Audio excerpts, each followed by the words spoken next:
로봇 한 대가 인간 한 명을 학습시키는 것보다 훨씬 싸고 저렴하다. 그러면 결국 우리 인간의 경쟁력 잃어버려지는 건 아닌가요? 얘가 인간을 학습한 기술이기 때문에 시간과 순수의 문제만 있을 뿐이지 다 따라올 거라고 봐요. 인간 사회가 파멸로 갈 수 있는 기술이 나오는 것 같다는 걱정이 들어서 앞으로 네. 우리 인간은 이런 능력을 길러야만 로봇의 대체제로 결국 몰락하지 않을 겁니다. 이렇게 좀 화두를 던져주신다면 네, MS가 굉장히 해고를 많이 하고 있거든요. 그럼에도 불구하고 신규 고용은 한대였죠. 챗GPT가 갖고 있는 MS가 누구 뽑는지가 전 너무 궁금했어요. 그랬더니 딱 하나 바로 튀어나온 말이 안녕하세요. 망건당TV 구독자 여러분. 당신의 지적 호기심을 채우는 시간, 박정호의 잡식인 박정호입니다. AI, 메타버스, 참 우리가 알아야 될 것들이 점점 늘어나고 있는 상황인 것 같습니다. 이럴 때마다 우린 뭔가를 또 배워야겠다 생각을 갖게 되는데요. 이럴 때마다 이런 미래 트렌드에 대해서 우리에게 큰 가르침을 주고 지향점을 설정해 주시는 교육의 선구자 아니면 미래 트렌드의 선구자라고 해야 될까요? 저한테는 오히려 강연섭의 1순위 교수님 이렇게 잘 알려져 있는 분이신데요. 바로 인지과학자 김상균 교수님 모셨습니다. 우리 만권당TV 구독자 여러분께 한번 인사 부탁드립니다. 네, 책 만권을 읽고 계신 독자 여러분. 저는 현재 경희대학교 경영대학원에 근무하고 있는데 여러 가지 활동을 하고 있습니다. 뭐 연구 분야도 인지과학을 중심으로 다양한 기술을 읽어내는 것도 하고 있고 엔터 기업하고 일을 하기도 하고 뭐 SF 소설도 쓰고 다양한 기술의 시대를 탐험하고 있는 인지과학자 김상균입니다. 네. 반갑습니다. 오늘 이렇게 저희 잡식인을 찾아주신 이유는 그새 또 책 한 권을 또 탈구하셨더라고요. 네, 체중 2kg가 빠졌습니다. 이거 쓰느라고. 이번에도 가장 올해 핫한 이슈 중에 하나인 이 휴머노이드라는 책을 집필하셨습니다. 네. 얼마 전에 중국에서 로봇 하프 마라톤 대회가 열렸더라고요. 저도 봤어요. 네. 네. 저도 유튜브에서 네. 챙겨봤더니 야 이제 로봇이 마라톤까지 달리는 수준까지 왔구나 라는 생각도 들고 네. 어떤 면에서는 아직은 좀 모자라는 면도 있겠구나 이런 생각이 드는데 네. 그래서 오늘 교수님과 함께 로봇 전반적으로 특히 휴머노이드 로봇에 대해서 말씀 나눠보려고 하는데요. 먼저 교수님 보시기에 이번 마라톤에서의 기술적으로 주목할 만한 부분, 성과 뭐로 보이셨어요? 사실 하프 마라톤이 이제 무시할 수도 있지만 인간 중에 하프 마라톤 뛸 수 있는 사람이 전체 인류 중에 많지 않잖아요. 예. 그래서 그거를 로봇이 했다라는 것도 유의미한 거고 또 하나는 그럼 이게 지금은 좀 우스꽝스러울 수도 있지만 1년 전, 2년 전에는 비슷한 시도가 가능했을까? 전혀 아니었거든요. 기술의 발전 속도가 굉장히 빨랐다.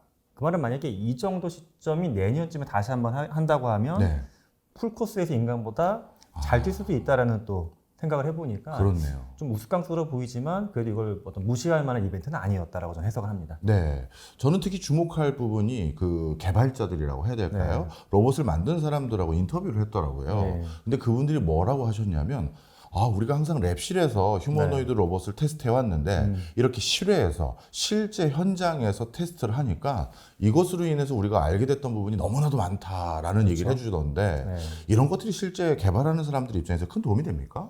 그럼요. 중국 같은 경우는 뭐 이 마라톤도 중국에서 한 거지만 상하이에 이미 휴머노이드를 데리고 가서 현장 학습시킬 수 있는 로봇 학교도 생겼거든요. 한 100개 정도 유즈 케이스를 돌려볼 수 있는 거. 그러니까 실제 세상과 메타버스 시뮬레이션은 차이가 크다 보니까는 자꾸 실제 세상에서 테스트해보는 게 굉장히 중요하고요.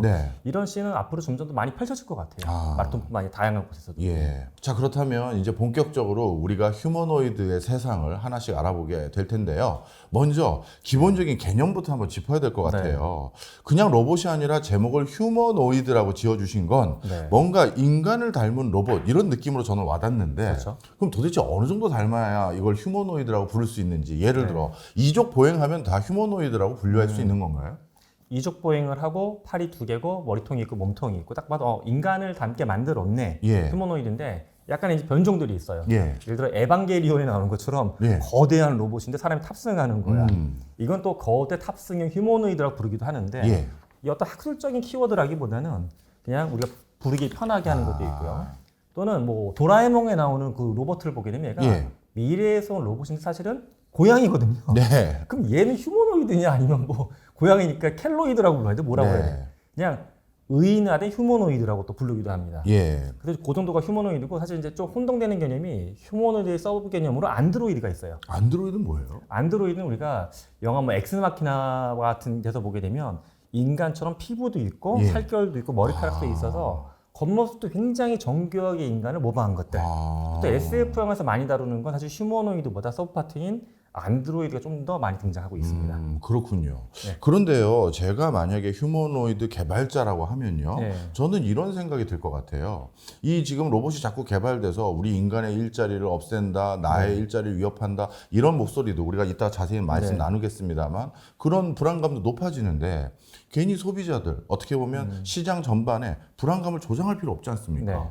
그러면 인간의 모습과 최대한 다른 꼴, 이런 꼴로 로봇을 만들면서 진화 발전을 시켜도 될 것 같은데 네. 굳이 왜 사람과 닮은 로봇을 만드는 이유, 이게 별도로 있을까요?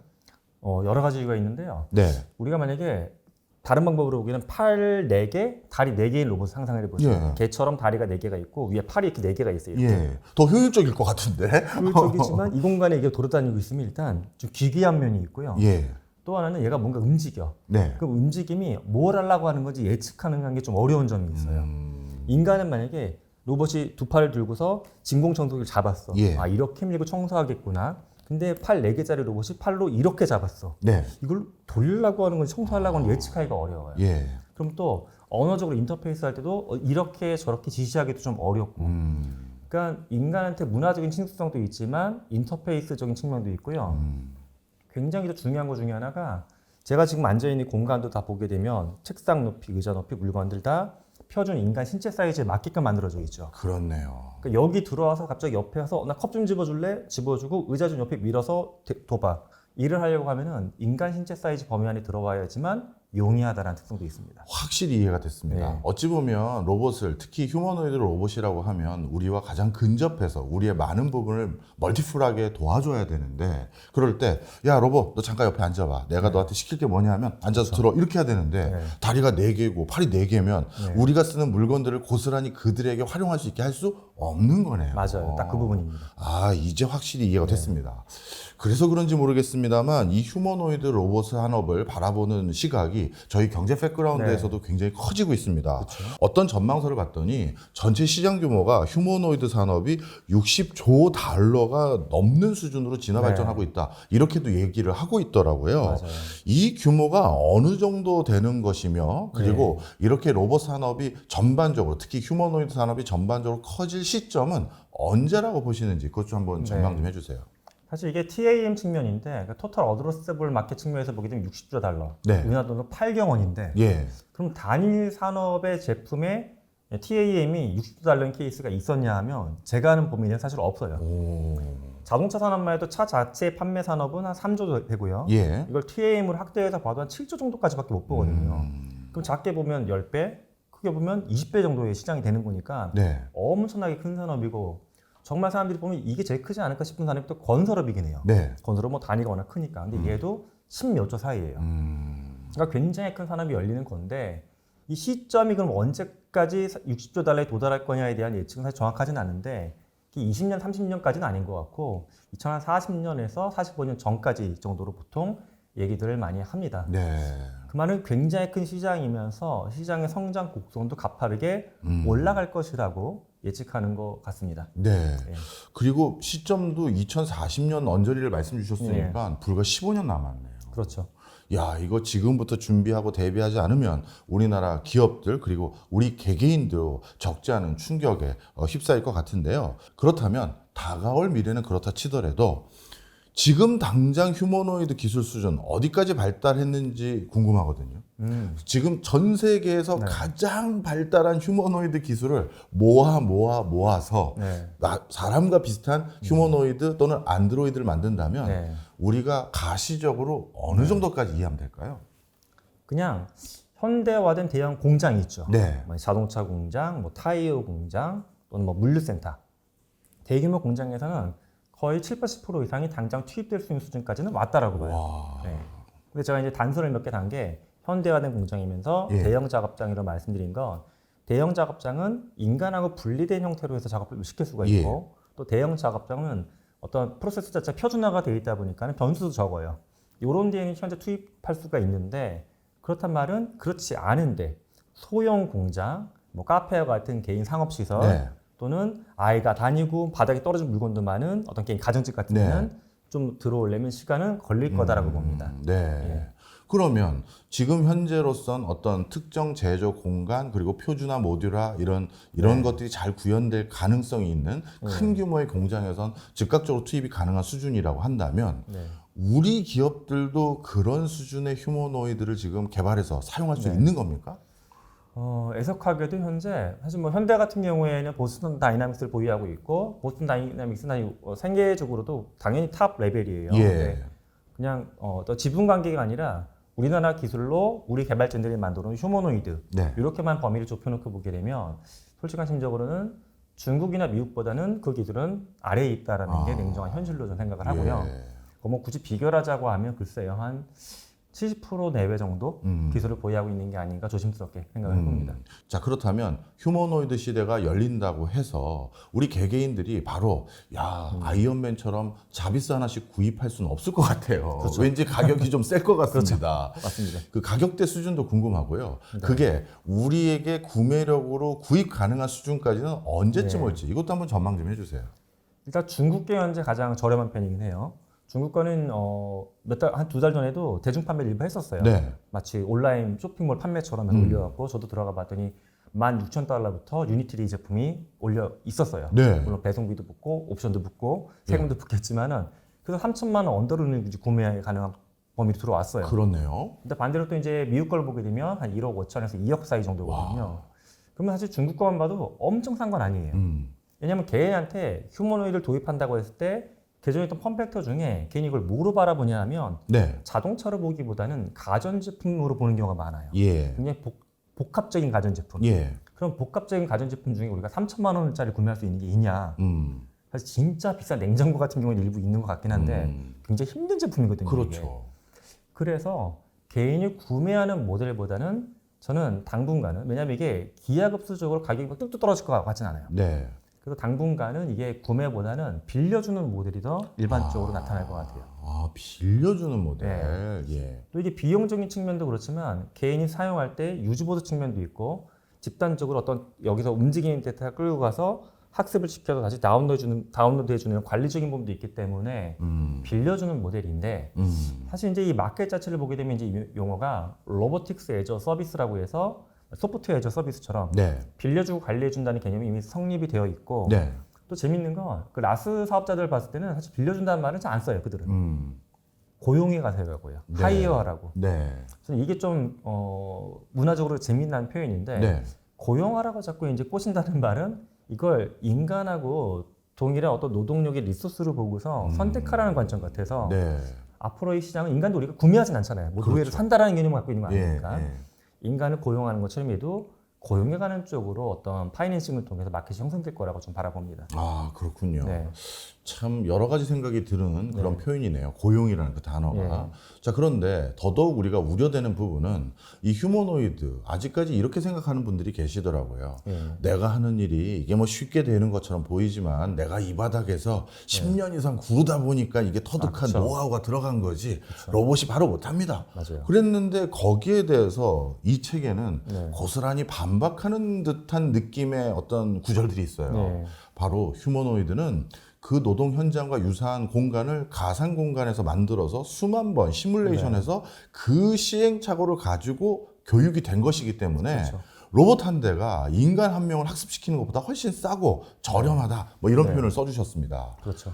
그러면 결국 우리 인간의 경쟁력 잃어버려지는 건 아닌가요? 저는 그렇게 생각을 해요. 오늘도 이제 뭐 회사에서 그 얘기를 임원분들하고 하다 왔는데 AI를 그 회사가 도입할까 말까 도입하면서 이제 개발진이나 연구진들을 줄이는 부분에 대한 고민을 하셨었는데 이렇게 고민하시더라고요. 기존에 우리 연구원들이 했던 역할이 A, B, C, D가 있었어. 근데 A 말고 B, C, D는 돼. 그럼 B, C, D를 A로 대체한 다음에 AI로 대체한 다음에 A만 어떻게 인간이 커버를 하게 되면 확 줄일 수 있지 않냐. 그럼 저 제점을 구해서 그럼 만약에 A까지 대체할 수 있는 AI나 휴머노이드가 나타나면 직원을 내보내고 또 대체할 것입니까? 했더니 그럼 당연히 해야 되는 거 아니냐라는 생각을 하시는데 저는 오히려 반대로 생각을 해봐야 될 것 같아요. 대체가 되고 안 되고의 문제가 기능적인 문제가 아니라 인간의 본질과 인간다움 그런 걸 지키기 위해서 인간이 해야 될 역할을 지금 정의해야 되지 않을까 싶어요. 만약에 우리가 뭔가 만들어내는데 뭐 디자인도 맡길 수 있고 판단도 맡길 수 있고 판매하는 것도 맡길 수 있으면 다 맡길 것인지. 네. 아니면 여기서 의사결정이건 뭐건 또 인간 상대하는 부분까지는 이런 부분은 인간이 해야 된다고 정의할 것인지. 예. 사실 가만히 놔두면 저는 얘가 인간을 학습한 기술이기 때문에 시간과 순수의 문제만 있을 뿐이지 다 따라올 거라고 봐요. 예.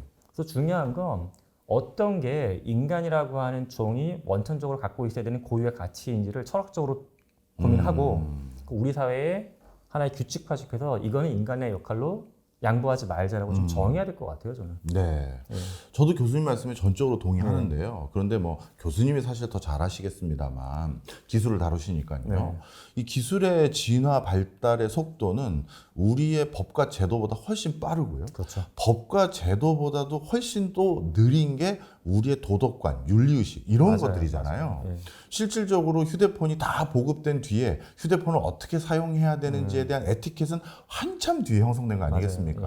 저희 학창 시절만 하더라도 지하철에서 뭔데 하고 전화 막 받았잖아요. 네. 요즘이야 이따가 내려서 전화할게 이러겠지만 네. 그러면 결국 휴머노이드도 똑같을 것 같아서요. 이미 우리나라를 대표하는 자동차 회사이자 우리나라에서 가장 많은 고용을 책임지고 있는 이 회사가 미국 공장에서 보스턴 다이나믹스 로봇을 수만 대 투입할 예정이다. 이런 얘기까지 들리거든요. 올해 안에. 예. 그러면 결국 교수님이 말씀하셨던 인간 고유에 대한 그 본질, 성찰 이거 있기 전에 휴머노이드가 먼저 쫙 깔리지 않을까요? 그래서 저도 걱정이 돼서 사실 이번 책을 집필한 배경도 산업적으로 우리가 준비할 것도 생각을 하겠지만은 오히려 그런 고유한 것들을 사회적인 함을 끌고 갈 수 있는 게 한국이 되면 좋겠다는 생각을 했었어요. 네. 저는 이제 뭐 공학을 전공했지만 공학자의 관점으로 책을 쓴 건 아니고 사회과학자의 관점으로 휴머노이드를 얘기하고 싶었어요. 그래서 근데 그게 저는 지금까지는 그래도 아까 말씀하신 것처럼 속도가 사회적인 함이나 그런 게 뒤에 있었지만 이 갭을 우리가 따라갈 수 있었던 것 같아요. 네. 근데 이 분야만큼도 만약에 그렇게 되게 되면은 이거는 인간 사회가 파멸로 갈 수 있는 기술이 나오는 것 같다는 걱정이 들어서 가만히 놔두면 그게 될 것 같으니까 그렇게 안 되도록 좀 예방하고 싶은 마음이 있었습니다. 집필하시는 의도에는 또 그런 게 같이 네네. 들어가 있었군요. 네.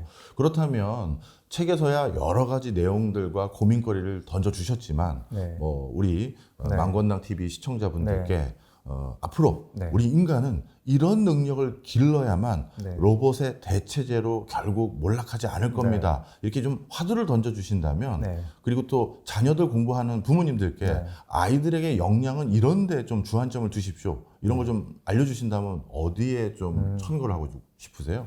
제가 작년에 MS 임원, 애저 AI 담당하는 임원분하고 인터뷰하다가 그들이 물어봤어요. 대놓고.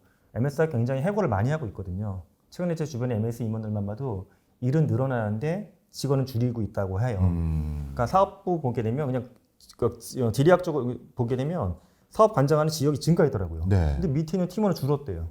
그 일을 어떻게 하냐고 물어봤더니 AI 도구로 꽉꽉꽉 채워놓고 일해요. 그 부분을. 그럼에도 불구하고 신규 고용은 한대요 또. 그러면 그들이 챗GPT가 갖고 있는 MS가 누구 뽑는지가 전 너무 궁금했어요. 그랬더니 딱 하나 바로 튀어나온 말이 저거였어요. 창의성. 창의성. 새로운 걸 제시할 수 있는 창의적인 인재를 원한다. 그럼 사실 우리가 창의성을 아마 예전부터 해왔단 말이거든요. 그럼 창의성을 어떻게 키울 건데에 대한 거 고민해봐야 되는 건데 인지과학적으로도 굉장히 답답한 건 초등학교 때부터 대학교 때까지 똑같은 걸 다 배워요. 커리큘럼상. 그다음에 기업에 들어가면 옆에 사람하고 다른 걸 생각하래요. 근데 이게 안 되는 거예요. 그렇죠. 안 되니까 여기서 기업들이 무슨 워크숍을 돌려요. 무슨 트리즈 워크숍이다. 창의성 관련 기법들을 막 해서 막 아이디어 짜내는 워크숍을 돌려요. 그럼 굉장히 지치고 재미없는 워크숍에 갔다 오면 현장에 맞게 창의성이 생기냐? 안 돼요. 이게 발현이 안 돼요. 그래서 이거 창의성은 사실 생기는 원천은 단순해요. 머릿속에 쓸모없는 걸 많이 넣어야 돼요. 쓸모없는 경험. 쓸모없는 경험. 그리고 쓸모는 입시에 쓸모없는 경험. 입시에 쓸모없는 경험이라고 한 건데 학부모님이나 선생님이나 아이들도 잘 생각을 못 하더라고요. 왜냐하면 우리나라 사회는 입시에 모든 게 다 집중화되어 있어요. 근데 아이가 무언가 배우고 싶다고 할 때 학부모님이 그거 왜 배워야 되는데 이렇게 나오면 일단 쓸모없는 거예요. 그렇죠. 근데 그렇다고 사회에 나쁜 것도 아니고 되게 몹쓸 걸 배우는 것도 아니고 저는 이런 거를 배우는 문화가 직장에서건 학교에서건 간에 일정 비율로 있어야 되는 것 같아요. 근데 지금 일정 비율이라고 말씀드릴 수 있는 게 학교도 보면 자율적으로 학습할 수 있는 시간들이 있는데 사실 그 시간은 저 때도 그랬지만 다 국영수, 자습하거나 과외하는 데 돌아가고 있거든요. 근데 그 시간 정말 자율적으로 하고 싶은 걸 탐구할 수 있는 시간으로 아이들한테 보장을 해줘야 돼요.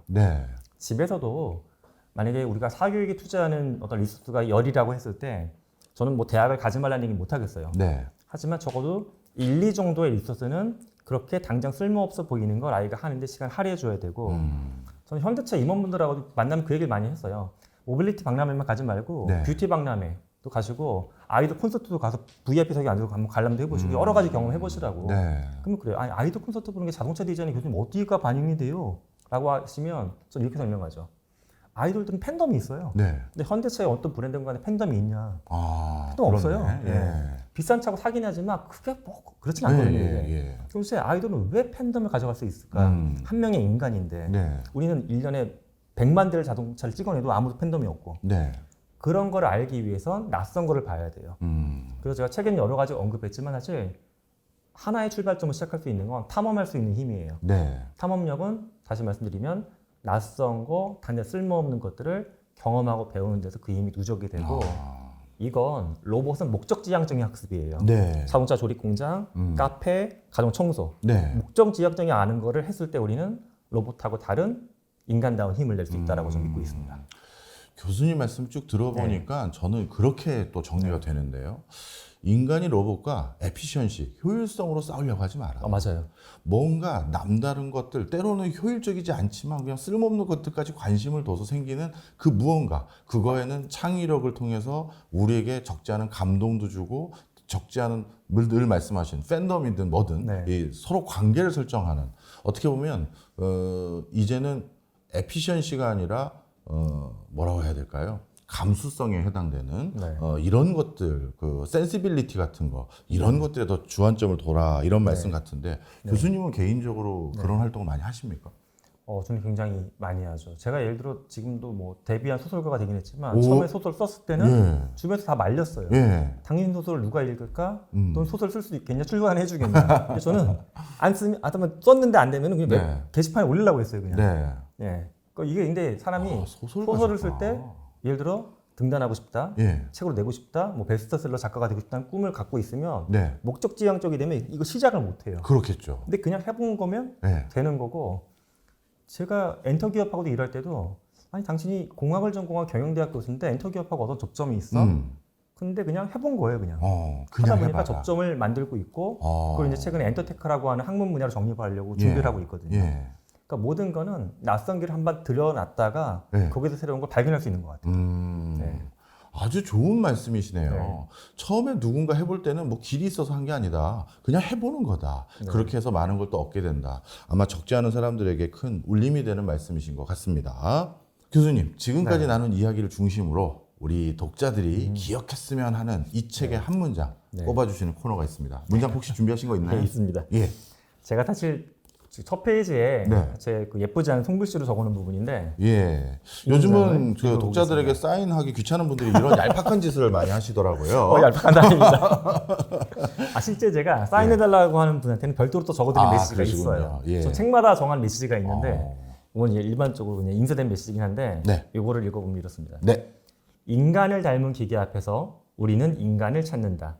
신을 꿈꾼 인간, 인간을 꿈꾸는 기계. 이야. 제가 휴머노이드 연구하다 보니까는 자꾸 인간이 무엇인가 되묻게 되더라고요. 그러니까 오히려 인간이 무엇인지 정확히 알아야지만 온전한 휴머노이드를 만들 수 있지 않을까라는 생각으로 이 문장을 꼽아봤습니다. 네, 진짜 많은 의미를 담고 있는 그런 문장이네요. 알겠습니다. 이렇게 휴머노이드의 현주소에 대해 이야기 나눠보고 있습니다. 인간이 웃긴 게요. 실제 강아지 실험을 해봐도 실제 강아지가 아니라 로봇 강아지 갖고 쓰담쓰담을 해도 호르몬 반응이 생겨요. 잘만 만들어 놓게 되면 AI가 들어가 있는 휴머노이드를 사랑하지 않을 이유가 오히려 없네요. 없습니다. 과학적으로 봤을 때. 제가 생각했을 땐 그래요. 휴머노이드 성직자, 종교처럼 인간의 신뢰, 위로 이런 신앙과 같은 영역까지 이제 로봇이 들어오게 되는 겁니까? 불교계에서 그렇게 메타버스에 관심이 많았고요. 오히려요? 법회도 거기서 여러 번 열었어요. 이야. 법회 하는 거 보니까 진짜 종도 거기서 치시더라고요. 소리 들려요.